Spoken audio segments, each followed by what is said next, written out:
আজকে সকাল থেকে রাত অবধি অনেক মজার মজার খাবার খেয়েছি। তো সকাল থেকে রাত অবধি কী খেয়েছি এগুলোই আপনাদের সাথে শেয়ার করব। আসসালামু আলাইকুম everyone, welcome to my new blog video. তো প্রথমেই সকালে ঘুম থেকে উঠে নিয়েছিলাম একটা লাচ্ছা পরোটা। আর এই পরোটাটা অনেক বেশি পছন্দ আমার। আর এটা আমার আপু তৈরি করে দেয় আমাকে। আর সাথে ছিল সবজি, মিক্সড সবজি। এখানে শীতের যত সবজি আছে সব কিছু দিয়ে রান্না করেছে।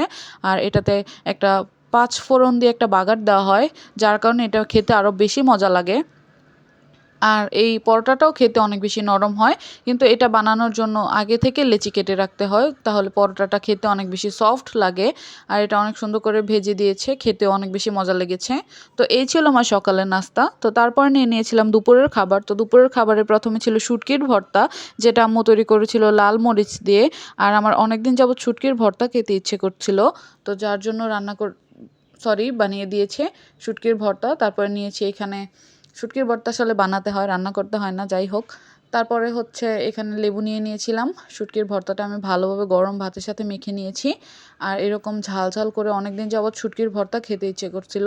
তো আপনারা কে কে আমার মতো এরকম ঝাল ঝাল করে শুটকির ভর্তা খেতে পছন্দ করেন অবশ্যই কমেন্ট করে জানাবেন। আর দুপুরের সময় অলওয়েজ আমাদের বাসায় ভাজি করা হয়, তো আজকে ভর্তা করেছে। তারপর নিয়েছিলাম গরুর ফ্যাপসা কলিজা ভুনা। আর আমার গরুর মাংস থেকে এরকম ফ্যাপসা কলিজা ভুনা খেতে অনেক বেশি ভালো লাগে। আর এটাতে একটু অল্প নতুন আলু দিয়েছিল আম্মু। তো নতুন আলু দিয়ে কিন্তু এরকম গরুর কলিজা ফ্যাপসা ভুনা খেতে অনেক বেশি মজা লাগে। আর এটা আমাদের ঘরের মধ্যে আমি অনেক বেশি পছন্দ করি, যার জন্য আব্বু বাজারে গেলে এটা এনে দেয়। আর গরুর কলিজা মোটামুটি সবাই পছন্দ করে। তো কে পছন্দ করো অবশ্যই কিন্তু কমেন্ট করে জানাবা। আর তোমরা কে আমার ভিডিও দেখো অবশ্যই কমেন্ট করে জানাবা। তো তারপর নিয়েছিলাম একটা এই যে পাঙ্গাস মাছ আর আলু টমেটো দিয়ে একটা তরকারি। আর এটা ছিল পাঙ্গাস মাছের মাথার একটা অংশ। এটা অনেক বেশি তেলতেলে ছিল, খেতে অনেক বেশি মজা লাগে। এটা একদম কোলের পিসের মতো, খেতে অনেক বেশি জুসি হয়, যার কারণে আমি এটা নিয়েছি। এটা আমার অনেক বেশি পছন্দ। ঘরে যখনই পাঙ্গাস মাছ আনা হয় তখন আমি মাথার এই সাইডের পিসটা নিয়ে থাকি। এটা খেতে আমার অনেক বেশি ভালো লাগে। আর নতুন আলু দিয়ে মেখে মেখে খাচ্ছিলাম। তো দুপুরের সবশেষে একটা ঝোলের তরকারি খেতেই হয়।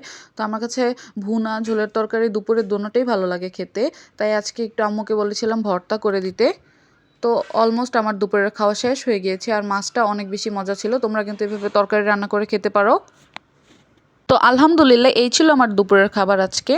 তো তারপর নিয়েছিলাম বিকালে নাস্তা হিসেবে একটা চিকেন দিয়ে ভরপুর ম্যাগি নুডলস, যেটা একটু স্পাইসি করে রান্না করেছিল আমার আপু। আর এটাতে একটু ভেজিটেবলও দিয়েছিল। আসলে ভেজিটেবলের মধ্যে গাজর দিয়ে নুডলস খেতে আমার অনেক বেশি ভালো লাগে।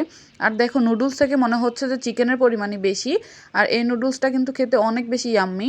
রেস্টুরেন্টে খেতে গেলে এই নুডলসটার জন্য আমাকে 250 থেকে 300 টাকা গুনতে হতো।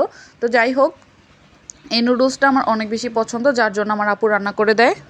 আর বিকালের নাস্তায় এরকম একটা নুডলস থাকলে আর কিছুই লাগে না। তো এই নাস্তাটা আমার অনেক বেশি ভালো লেগেছে।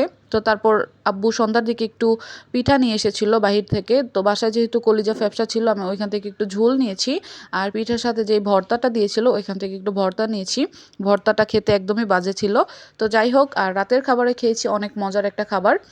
এখানে আম্মু পেঁয়াজ কলি দিয়ে লইট্টা শুটকি ভুনা করেছে। সাথে নিয়েছি লেবু আর আমাদের গাছের কাঁচামরিচ।